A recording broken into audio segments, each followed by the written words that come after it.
And here's a reminder, in 18 days from now, the biggest sporting event in the world will kick off in Japan. The countdown to Tokyo Olympics 2021 has officially begun, and so has the countdown to a long-awaited debut, karate.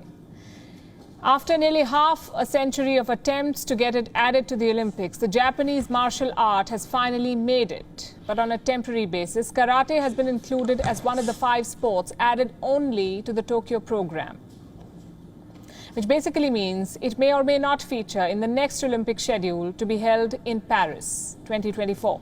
Nonetheless, it's quite a breakthrough for the karate practitioners around the world. How did this martial art form get so famous? It's a fascinating story. Karate first originated in the 14th century. It was developed in the Ryukyu kingdom under the influence of Kung Fu. This kingdom was basically a tributary state of Imperial China and was primarily based in present-day Okinawa Islands.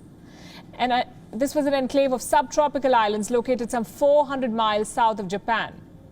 In the 17th century, Japanese samurais took control of the islands and converted the kingdom into a Japanese colony. Until then, karate was disorganized. It involved the use of weapons, basically swords, scythes, and staffs. After Japan took control, though, weapons were forbidden. The techniques were refined, combining Chinese styles with Japanese.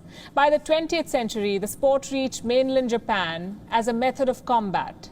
The Okinawans called it karate. It's a heteronym which translated into Chinese hand. Then in 1933, the Japanese changed it to a homophone, combining both the words and made it one word, karate, which translated into empty hand, no weapons. By the 1940s, they also made the sport more professional. They added uniforms, colored belts, a ranking system, an entire curriculum for training. By 1949, the Japanese Karate Association was developed by Gichin Funakoshi, who was also called the father of modern karate. His followers emigrated to different parts of the world, and this is when the sport's journey to international stardom began.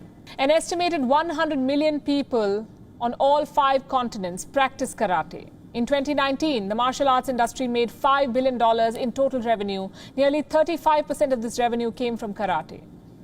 Elvis Presley had a black belt in karate. So does Jean-Claude Van Damme, Steven Seagal, James Caan.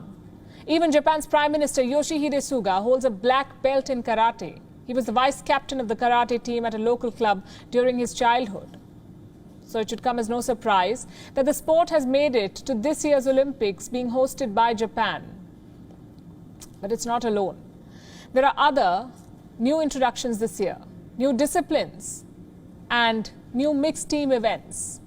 For instance, baseball is making a comeback. After being removed in 2008, the sport is returning as a medal event with teams from 6 countries. There's also skateboarding. Tokyo will be the first time this sport, skateboarding, is played at the Olympics. But it won't be the last. It's already been approved for the 2024 Paris Games. So is breakdancing for Paris. But here in Tokyo, we also have surfing. The best surfers in the world will celebrate the Olympic debut of their sport. It will take place along the spectacular Pacific coast of Japan.